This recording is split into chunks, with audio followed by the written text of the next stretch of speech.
Hello friends, welcome to our channel and I am your teacher engineer Praveen Kumar Bagde. दोस्तों, आज हम पढ़ने वाले हैं केमिस्ट्री का 5वें नंबर का टॉपिक रासायनिक बंधन यानी कि केमिकल बॉन्डिंग।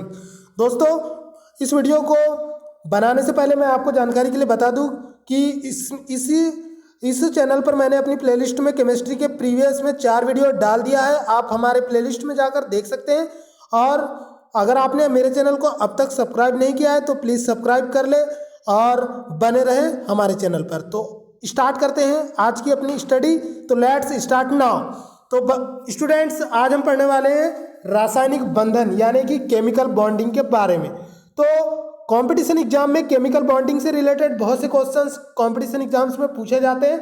तो सबसे पहले मैं आपको बताऊंगा कि रासायनिक बंधन किसे कहते हैं। तो सबसे पहले तो ये समझते हैं कि रासायनिक बंधन क्या होता है। तो बच्चों, बुक पे नहीं जाएंगे, सबसे पहले आप समझ लीजिए कि रासायनिक बंधन क्या होता है। तो आपको मैं जानकारी के लिए बता दूं कि परमाणु क्या होते हैं, अतिक्रियाशील होते हैं, स्वतंत्र अवस्था में नहीं रह सकते हैं, इसीलिए क्या करते हैं, अणु बनाना चाहते हैं। तो मैंने आपको बताया कि परमाणु क्या होते हैं, अतिक्रियाशील होते हैं और स्वतंत्र अवस्था में नहीं रह सकते हैं, इसीलिए अणु बनाना चाहते हैं। क्योंकि परमाणु से बना अणु जो होता है वो स्थायी होता है, स्वतंत्र अवस्था में रह सकता है। ठीक उसी प्रकार अक्रिय तत्व जैसे helium, neon, krypton, argon, xenon, radon, जितनी भी नोबल गैसेस होती है, प्रत्येक तत्व के परमाणु अक्रिय तत्वों की भांति अपना अष्टक पूर्ण कर स्थायित्व प्राप्त करना चाहते हैं। जिसके लिए क्या होता है कि 2 या 2 से अधिक भिन्न तत्वों के परमाणु इलेक्ट्रॉनों का आदान प्रदान करते हैं या इलेक्ट्रॉनों का साझा करते हैं या कभी कभी दोनों भी करते हैं। तो उससे क्या होता है स्टूडेंट्स, फलस्वरूप परमाणुओं के मध्य क्या होता है, संबंध स्थापित होता है। इन्हीं बंधों को रासायनिक बंध या केमिकल बॉन्डिंग कहते हैं। तो अब बुक पे डिस्कस करते हैं। तो इलेक्ट्रॉनों के पुनर्वितरण के फलस्वरूप बने बंधन को परमाणु बंधन या एटॉमिक बॉन्ड कहते हैं।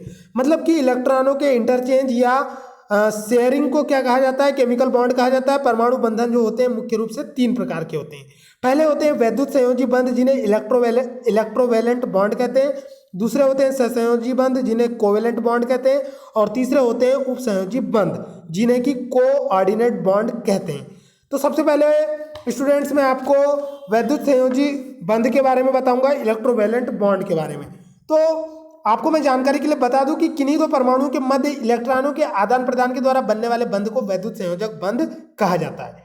तो इसमें क्या होता है, इलेक्ट्रॉनों का स्थानांतरण होता है जो उसे वैद्युत संयोजी बंध कहते हैं।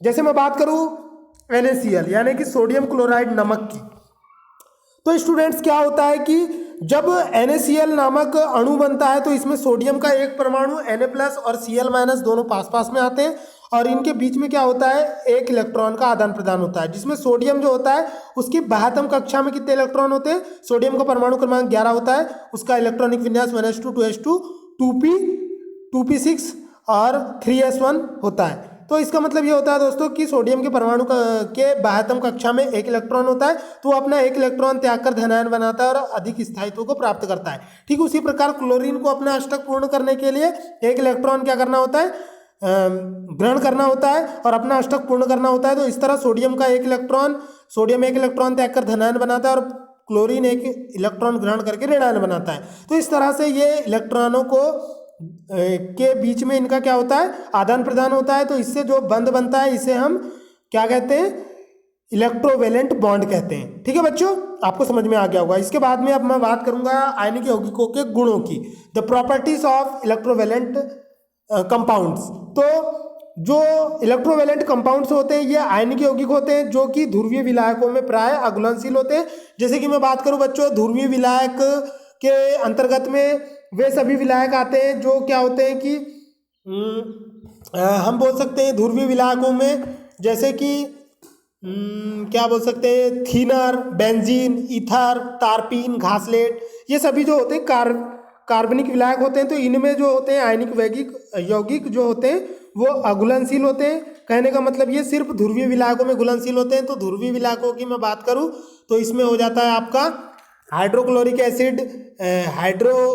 Acid and H2O, ammonia, HCN और SO2 इत्यादि। इसके बाद में मैं बात करूंगा स्टूडेंट्स की इसकी दूसरी विशेषता यह होती है कि इनका जो द्रवणांक और क्वथनांक होता है आयनिक यौगिकों का, इलेक्ट्रोवैलेंट कंपाउंड्स का, वो हाई होता है। इसके अलावा स्टूडेंट्स ये जो होते हैं इनके जो जलीय घोल होते हैं इलेक्ट्रोवैलेंट कंपाउंड के, वो विद्युत के सुचालक होते हैं और इनकी जो आयनन की जो मात्रा होती है वो उच्च होती है। ठीक है, आगे बढ़ते हैं अब हम जालक ऊर्जा पर। तो जालक ऊर्जा क्या होती है? तो स्टूडेंट्स ध्यान से आपको इस बात पे याद रखना है कि जालक ऊर्जा क्या होती है। तो जालक ऊर्जा पे डिस्कस कर। तो जालक ऊर्जा जो होती है बच्चों, किसी आयनिक क्रिस्टल का एक मोल उसके अवयवी आयनों द्वारा बनने पर उत्सर्जित ऊर्जा को जालक ऊर्जा कहते हैं, या किसी आयनिक क्रिस्टल के एक मोल को उसके अवयवी आयनों में तोड़ने के लिए आवश्यक ऊर्जा को क्या कहते हैं? उसकी जालक ऊर्जा कहते हैं। तो बुक में दिया हुआ है कि किसी रवा के आयनों को एक दूसरे से अनंत दूरी तक अलग करने के लिए आवश्यक ऊर्जा को जालक ऊर्जा कहते हैं। मतलब कि किसी क्रिस्टल के मोल को उसके अवयवी आयनों में तोड़ने के लिए आवश्यक ऊर्जा को जालक ऊर्जा कहते हैं। तो क्रिस्टलों की जो जालक ऊर्जा का निर्धारण है वो लार्न हैबर चक्र द्वारा किया जाता है, तो वो बाद में पढ़ेंगे। आगे बढ़ते हैं दोस्तों। सहसंयोजी बंधन मतलब कि कोवेलेंट बॉन्ड। तो क्या होता है कोवेलेंट बॉन्ड? तो मैं आपको जानकारी के लिए बता दूं बच्चों कि कोवेलेंट बॉन्ड जो होता है वो दो यौगिकों के, दो परमाणुओं के बीच में तब बनता है जब इलेक्ट्रॉनों का क्या किया जाता है? साझा किया जाता है। क्या किया जाता है? इलेक्ट्रॉनों का साझा किया जाता है। तो मैं आपको जानकारी के लिए बता दूं कि किन्हीं दो परमाणुओं के मध्य इलेक्ट्रॉनों के साझा द्वारा बने बंध को कोवेलेंट बॉन्ड या इलेक्ट्रोवेलेंट कोवेलेंट बॉन्ड कहा जाता है। इसे डैश के सिंबल के द्वारा दिखाया जाता है। जब दो परमाणु इलेक्ट्रॉनों का साझा करते हैं तब साझे के इलेक्ट्रॉन जोड़ों पर दोनों परमाणुओं का क्या होता है बच्चों? समान अधिकार होता है। मतलब कि तुझा भी ना माझा भी। इसके बाद में हम बात करेंगे सहसंयोजक बंध बनाने की शर्तों पर। तो बच्चों मैं आपको जानकारी के लिए बता दूं कि ऐसे दो तत्व जिनकी विद्युत ऋणात्मकताओं ऋण विद्युताओं में 1.7 से कम अंतर हो, 1.7 से कम अंतर हो, तो वे ऐसे परमाणु जो होते हैं, ऐसे तत्वों के परमाणु जो होते हैं वो सहसंयोजी बंध बनाते हैं, और अधातु तत्व जो होते हैं वो आपस में सहसंयोजी बंध बनाते हैं। तो ऐसे दो परमाणु जिन्हें अपना अष्टक पूर्ण करने हेतु समान संख्या में इलेक्ट्रॉनों की आवश्यकता पड़ती है, वे सदैव इलेक्ट्रॉनों का साझा करते हैं, यानी इसकी सहसंयोजी बंध बनाते हैं। जैसे कि मैं बात करूं Cl2 का अणु, ये जो होता है दोस्तों क्लोरीन जो होता है, इसकी बाह्यतम कक्षा में कितने इलेक्ट्रॉन होते हैं? 7 इलेक्ट्रॉन होते हैं। परंतु दोस्तों जब दो क्लोरीन के परमाणु पास में आते हैं तो दोनों को एक एक इलेक्ट्रॉन की जरूरत होती है। तो ये दोनों एक एक इलेक्ट्रॉन मिलके क्या करते हैं कि सहसंयोजी बंध बना लेते हैं, जिससे क्या होता है? कोवेलेंट बॉन्ड बना लेते हैं। इस तरह क्या होता है कि सहसंयोजी बंध का निर्माण होता है, यानी कि इस तरह से कोवेलेंट बॉन्ड को निर्मित किया जाता है। इसके बाद में मैं आपको प्रॉपर्टीज बताऊंगा। तो दोस्तों ध्यान से देखिए सहसंयोजी यौगिकों के गुण, the properties of covalent compounds. तो सबसे पहली प्रॉपर्टी मैं आपको बताऊंगा। तो कंपटीशन एग्जाम में पूछा जाता है बच्चों कि कोवेलेंट बॉन्ड यानी सहसंयोजी यौगिक जो होते हैं इनकी प्रकृति कैसी होती है? तो इनकी जो प्रकृति होती है, ये जो सहसंयोजी बंधन होता है ये रिगिड यानी दृढ़ और दिशात्मक यानी डायरेक्शनल होता है। अतः ये यौगिक स्थानिक समावयता यानी कि स्पेटिकल अरेंजमेंट में रहते हैं। वे त्रिमीय समावयता यानी स्टीरियो आइसोमेरिज्म प्रदर्शित करते हैं। इसके अलावा सहसंयोजी यौगिक आणविक रूप में रहते हैं, न कि आयनिक रूप में। इस कारण ये घोल की अवस्था में विद्युत के कुचालक होते हैं। मतलब कि इनका जो हम सॉल्यूशन बनाते हैं सहसंयोजी यौगिकों का, ये विद्युत के कुचालक होते हैं, मतलब कि द्रवित अवस्था में। आगे बढ़ते हैं। ताप एवं दाब की सामान्य अवस्था में ये प्राय गैस, वाष्पशील द्रव एवं मुलायम ठोस पदार्थ होते हैं। मतलब कि जो कोवेलेंट कंपाउंड्स होते हैं ये सामान्यतः गैस होते हैं, वाष्पशील द्रव होते हैं और मुलायम ठोस के रूप में पाए जाते हैं प्रकृति में। इनका जो द्रवणांक और क्वथनांक होता है ये आयनिक यौगिकों की तुलना में कम होता है। आगे बढ़ते हैं स्टूडेंट्स। ध्रुवीय विलायकों में प्राय अघुलनशील ये जो होते हैं जल, हाइड्रोजन फ्लोराइड और अमोनिया इत्यादि में अघुलनशील होते हैं, किंतु ध्रुवीय विलायक जैसे कि घासलेट, केरोसिन, थिनर इत्यादि में घुलनशील होते हैं। इसके बाद में बात करेंगे हम विद्युत ऋणात्मकता और इनकी बंध की प्रकृति के ऊपर। तो बच्चों मैं आपको जानकारी के लिए बता दूं, जब दो परमाणुओं की विद्युत ऋणात्मकता में काफी अंतर हो तो इनके बीच बंधन आयनिक होता है, लेकिन उनके बीच में अगर उनके परमाणुओं के बीच में विद्युत ऋणात्मकता 1.7 से कम हो तो उनके बीच में बनने वाला बंध जो होता है वो कोवेलेंट बॉन्ड होता है। और जब दो परमाणुओं के बीच विद्युत ऋणात्मकता के बीच अंतर कम होता है तो विद्युत जो बंध बनता है वो सहसंयोजी बंध होता है। जब दो परमाणुओं की विद्युत ऋणात्मकता के बीच अंतर 0 के बराबर हो तो क्या बनता है? सहसंयोजी बंध बनता है, यानी कि कोवेलेंट बॉन्ड बनता है, जब उनकी इलेक्ट्रोनिगेटिविटी के बीच में जो डिफरेंस होता है वो 1.7 से लेस होता है। आगे बढ़ते हैं। इसके बाद में स्टूडेंट्स मैं आपको बताऊंगा उपसंयोजी बंध के बारे में। तो कोऑर्डिनेट बॉन्ड क्या होता है। तो बच्चों आपको बिल्कुल ध्यान से देखना है, वीडियो में मैं बहुत ही कंपटीशन एग्जाम के रिलेटेड जानकारी बताने वाला हूं। तो क्या होता है कि शर्त क्या होती है कोवेलेंट बॉन्ड बनने की। सबसे पहली शर्त तो यह होती है बच्चों कि किन्हीं दो परमाणुओं के मध्य इलेक्ट्रॉन युग्म का आदान प्रदान एवं साझा दोनों क्रियाएं जब एक साथ होती है तब बनने वाले रासायनिक बंध को उपसंयोजी बंध कहते हैं। यह बंध उसी अवस्था में बनता है जब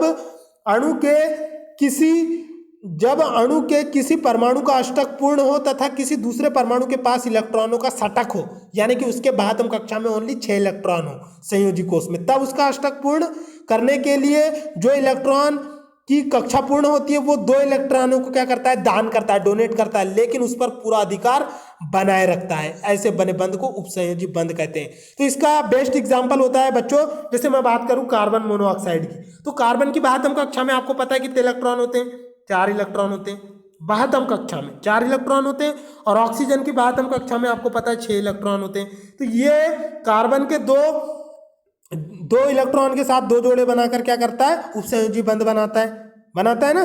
तो इससे क्या होता है कि कार्बन की भी संयोजकता पूर्ण हो जाती है और ऑक्सीजन की भी संयोजकता पूर्ण हो जाती है। तो इस तरह से दोस्तों ये कार्बन मोनोऑक्साइड अधिक स्थायी अणु बन जाता है। तो इस तरह से जो ऑक्सीजन इसमें क्या है, डोनर है, तो इस तरह से उपसंयोजी बंध बनता है। लेकिन ऑक्सीजन क्या करता है, कार्बन के जो डोनेट किया है 2 इलेक्ट्रॉनों को, 2 लोन पेयर इलेक्ट्रॉन्स को, उनके ऊपर पूरा अधिकार बनाए रखता है। इसके बाद में मैं डिस्कस करूंगा दोस्तों उपसंयोजी बंधन के बारे में।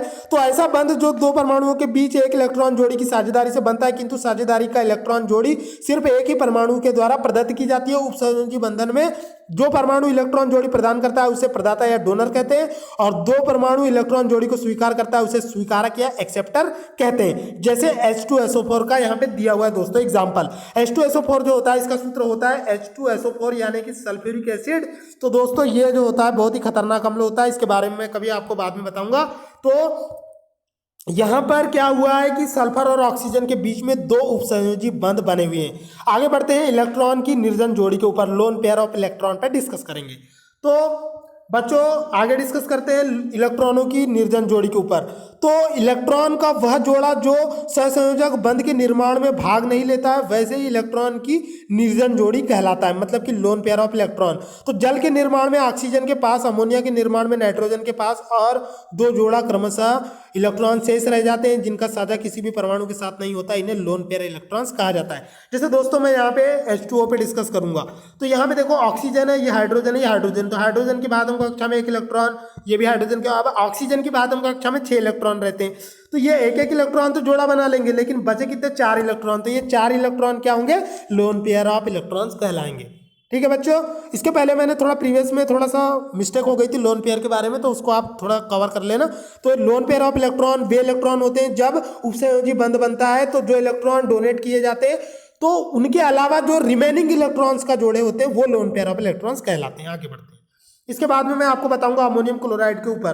तो अमोनियम क्लोराइड एक ऐसा यौगिक अणु होता है दोस्तों, एक ऐसा कोऑर्डिनेट कंपाउंड होता है जो कि आयनी सहसंयोजी और उपसंयोजी तीनों प्रकार के बंधन इसमें पाए जाते हैं। तो अगर हम NH4Cl का स्ट्रक्चर देखें तो उसमें हम देखेंगे दोस्तों, यहाँ पे ज़्यादा जगह नहीं है फिर भी मैं आपको बता दूं कि जब अमोनिया बनती है तो अमोनिया के साथ क्या होता है, 3 हाइड्रोजन जुड़ते हैं, तो इनके बीच में आयनिक बंध बनता है। लेकिन इसके बाद भी नाइट्रोजन की बाह्यतम कक्षा में इलेक्ट्रॉन बचे होते हैं, लोन पेयर ऑफ इलेक्ट्रॉन। तो यहाँ पे सहसंयोजी बंध भी बनता है, उपसंयोजी बंध भी बनता है और आयनिक बंध भी बनता है। आगे बढ़ते हैं, अब हाइड्रोजन बंध के ऊपर डिस्कस करेंगे। तो बच्चों आपको मैं जानकारी के लिए बता दूं कि कंपटीशन एग्जाम में पूछा जाता है कि जब अल्कोहल को पानी में मिलाया जाता है तो वो उसमें घुल जाता है, क्यों? क्योंकि हाइड्रोजन जो है वो अल्कोहल के साथ क्या बनवाता है, हाइड्रोजन बंध बनाता है। पानी में जो हाइड्रोजन होता है वो अल्कोहल के साथ हाइड्रोजन बंध को बना लेता है। तो उसी हाइड्रोजन बंध के ऊपर डिस्कस करेंगे। तो हाइड्रोजन, फ्लोरीन, ऑक्सीजन या नाइट्रोजन के संयोग से बने यौगिक के अणु ध्रुवीय होते हैं। क्यों ध्रुवीय होते हैं? क्योंकि उनकी विद्युत ऋणात्मकताओं के बीच में जो अंतर होता है वो 1.7 से ज़्यादा होता है, जो कि मैंने आपको विद्युत आयनिक यौगिक बनने के उसमें यानी कंडीशन में बताया कि ऐसे 2 परमाणु जिनकी विद्युत ऋण विद्युताओं में 1.7 या इससे अधिक का अंतर पाया जाता है तो सदैव विद्युत संयोजक बंध बनाते हैं, यानी कि आयनिक यौगिक बनाते हैं। तो दोस्तों हाइड्रोजन, फ्लोरीन, ऑक्सीजन और नाइट्रोजन के संयोग से बने यौगिक के अणु जो होते हैं वो ध्रुवीय होते हैं, क्योंकि इनकी विद्युत ऋणात्मकताओं में अंतर जो होता है 1.7 से ज़्यादा होता है। जैसे कि हाइड्रोजन फ्लोराइड H2O अमोनिया, तो हाइड्रोजन फ्लोराइड के अणु में हाइड्रोजन विद्युत धनात्मक और फ्लोरीन विद्युत ऋणात्मक तत्व है, अतः हाइड्रोजन और फ्लोरीन के बीच में बनने वाला जो बंध होगा वो आयनिक बंध होगा। लेकिन दोस्तों फ्लोरीन ये सहसंयोजी बंध होगा, परंतु इनमें क्या होता है कि हाइड्रोजन और फ्लोरीन के बीच में विद्युत ऋणात्मकता में अंतर तो कम होता है, परंतु हाइड्रोजन परमाणु पर धनावेश आ जाता है और फ्लोरीन पर थोड़ा ऋणावेश आ जाता है, क्योंकि उसमें क्या होता है कि फ्लोरीन का जो परमाणु होता है वो दूसरे हाइड्रोजन के परमाणु को अपनी ओर खींचने लगता है, जिससे उस पर निगेटिव चार्ज आ जाता है और हाइड्रोजन पे पॉजिटिव चार्ज आ जाता है। इसके बाद में मैं आप थोड़ा सा आपको डिस्कस करेंगे ऊर्जा बंधन का क्रम। तो दोस्तों मैं आपको जानकारी के लिए बता दूं कि सबसे कम जो होती है ऊर्जा की जरूरत होती है तो वो होती है एकल बंध में, कम ऊर्जा से जुड़े होते हैं दोनों परमाणु, द्विबंध में ज़्यादा ऊर्जा से जुड़े होते हैं और त्रिबंध में सबसे ज़्यादा ऊर्जा से जुड़े होते हैं। मतलब कि ट्रिपल बॉन्ड को तोड़ने के लिए आपको सबसे ज़्यादा एनर्जी की जरूरत पड़ती है। आगे बढ़ते हैं दोस्तों। जैसे कि अगर मैं बात करूं एसिटिलीन गैस जो होती है उसके बीच में डबल बॉन्ड पाया जाता है, लेकिन जो मीथेन गैस होती है उसमें कार्बन और हाइड्रोजन के चारों परमाणुओं के बीच में सिंगल बॉन्ड पाया जाता है। तो अगर आप मीथेन को मतलब कि तोड़ोगे तो उसे में आपको कम एनर्जी लगेगी, लेकिन अगर आप एसिटिलीन को तोड़ोगे तो उसमें आपको ज़्यादा एनर्जी लगेगी। तो ये डबल बॉन्ड ट्रिपल बॉन्ड होता है, यानी कि बंधन ऊर्जा जो होती है डबल बॉन्ड में ज़्यादा लगती है। आगे बढ़ते हैं हम बंध दूरी का क्रम। तो दोस्तों मैं आपको जानकारी के लिए बता दूं कि एकल बंध जब सिंगल बॉन्ड होता है कार्बन और हाइड्रोजन के बीच CH4 की अगर मैं बात करूं तो क्या होता है स्टूडेंट्स कि उसमें बंधन दूरी ज़्यादा होती है, क्योंकि सिंगल बॉन्ड होता है। लेकिन अगर डबल बॉन्ड होता है तो बंधन दूरी कम होती है, मतलब कि दोनों कार्बन परमाणु जो होते हैं वो करीब में आ जाते हैं, मतलब कि उनके बीच में आकर्षण बल बढ़ जाता है। लेकिन ट्रिपल बॉन्ड में तो उनकी जो बंध दूरी होती है वो और भी कम हो जाती है और भी लेस हो जाती है, दोनों कार्बन परमाणु जो है और भी करीब आ जाते हैं। इसके बाद में मैं बंधों की क्रियाशीलता की बात करूंगा। तो एकल बंध की जो क्रियाशीलता होती है वो सबसे कम होती है, द्विबंध की जो क्रियाशीलता होती है वो उससे कम होती है और उससे ज़्यादा होती है, और त्रिबंध की जो क्रियाशीलता होती है वो सबसे ज़्यादा होती है। इसके बाद में हम बात करेंगे दोस्तों, यह आकर्षण दो HF अणुओं के बीच यानी हाइड्रोजन फ्लोराइड अणुओं के बीच एक नए प्रकार के बंधन का सृजन करता है, जिसे हाइड्रोजन बंध कहते हैं। हाइड्रोजन बंध जल एवं हाइड्रोजन साइनाइड में भी पाया जाता है। तो दोस्तों मैं आपको बता दूं कि ये जो हाइड्रोजन बंध होता है ये जल और हाइड्रोजन साइनाइड के बीच में भी पाया जाता है। इसके अलावा हाइड्रोजन सल्फाइड में हाइड्रोजन बंधन नहीं पाया जाता है। हाइड्रोजन सल्फाइड जो होती है दोस्तों वो एक ऐसी गैस होती है जो सड़े अंडे की तरह बास आती है, कभी कभी कॉम्पिटिशन एग्जाम में पूछा जाता है। इसके बाद में हाइड्रोजन बंधन एक कमजोर स्थिर वैद्युत आकर्षण बल है जो सहसंयोजक बंध से कमजोर होता है। तो मैं आपको जानकारी के लिए बता दूं कि कोवेलेंट बॉन्ड से हाइड्रोजन बॉन्ड जो होता है वो लेस स्ट्रांग होता है। इसके अलावा हाइड्रोजन बंधन सिर्फ फ्लोरीन, ऑक्सीजन और नाइट्रोजन के यौगिकों में ही पाया जाता है, क्योंकि इनकी विद्युत ऋणात्मकताएं जो होती है वो कंपेरेटिवली 1.7 के अप्रॉक्स होती है, इसलिए इनमें सहसंयोजी बंध पाया जाता है, इसीलिए ये हाइड्रोजन बंध में कन्वर्ट हो जाता है। इसके बाद में मैं बात करूंगा सिग्मा बंध की। तो जब हम बात करेंगे दोस्तों, अब हम थोड़ा सा अलग टॉपिक पर डिस्कस कर रहे हैं, तो थोड़ा सा तो स्टूडेंट्स हम डिस्कस कर रहे थे अब सिग्मा बंध के बारे में। तो जब दो परमाणुओं के ऑर्बिटल एक दूसरे से एक रैखिक अक्ष पर अतिव्यापन करते हैं तब दोनों परमाणुओं के बीच बने बंध को सिग्मा बंध कहते हैं। तो स्टूडेंट्स आपको याद रखना है कि जब क्या होता है कि जब दो अर्धपूरित S कक्षा की या P कक्षा के एक दूसरे के समीप आते हैं तब इनका कुछ इस प्रकार से भाग एक दूसरे में विलीन हो जाता है। जैसे कि ये हाइड्रोजन का ये एक परमाणु है, ये एक परमाणु, और दोनों जब ऐसे पास पास में आ जाते हैं तो इन दोनों के बीच में क्या होता है, दोनों परमाणु के जो कक्षक होते हैं वो अतिव्यापित हो जाते हैं, तो इसे क्या कहा जाता है, सिग्मा बॉन्ड कहा जाता है। इसके अलावा जब हम क्या करते हैं कि जब दो अलग अलग प्रकार के हेट्रोजीनस परमाणु एक दूसरे के पास में आते हैं, जैसे कि इस टाइप से और इस टाइप से, तो उनके बीच में जो परमाणु का अतिव्यापन होता है तो इसे जो है ये सिग्मा बंध होता है। लेकिन जब हम दो अलग अलग प्रकार के परमाणुओं को पास में ला लेते हैं तो उसे क्या कहा जाता है, पाई बॉन्ड कहा जाता है। तो इस तरह से होता है। तो आगे बढ़ते हैं। सिग्मा बंध होता है तो संकरण के बारे में पढ़ेंगे। तो बच्चों क्या होता है कि जब दो अलग अलग प्रकार के या समान प्रकार के कक्षक जब समीप में आते हैं तो उनके बीच में इलेक्ट्रॉनों का आदान प्रदान होता है, साझा होता है, स्थानांतरण होता है, जिससे नए यौगिक बनते हैं, जिससे उनकी समावयता, उनकी आकृति और उनकी प्रकृति और बिहेवियर डिसाइड होता है। जिससे संकरण कहा जाता है। तो सबसे पहले मैं बात करूंगा sp संकरण की। तो बच्चों मैं आपको जानकारी के लिए बता दूं, कंपटीशन एग्जाम में ये क्वेश्चन मोस्टली फ्रिक्वेंटली पूछा जाता है कि sp संकरण की आकृति कैसी होती है। तो आपको याद रखना है कि sp संकरण की आकृति रेखीय आकृति होती है। जिन भी यौगिकों में sp संकरण पाया जाता है उनकी आकृति रेखीय आकृति होती है। ऐसे यौगिक जिनमें sp2 संकरण पाया जाता है उनकी आकृति त्रिकोणीय आकृति होती है। ऐसे यौगिक जिनमें sp3 संकरण पाया जाता है इनकी आकृति त्रिकोणीय पिरामिडीय होती है। इसके अलावा ऐसे यौगिक जिनमें sp3d संकरण पाया जाता है इनकी आकृति त्रिकोणीय द्विपिरामिडीय होती है। इसके अलावा ऐसे यौगिक जिनमें sp3d2 संकरण पाया जाता है ऐसे यौगिकों की आकृति अष्टफलकीय होती है। तो दोस्तों इसमें सबसे ज्यादा sp3 संकरण का पूछा जाता है।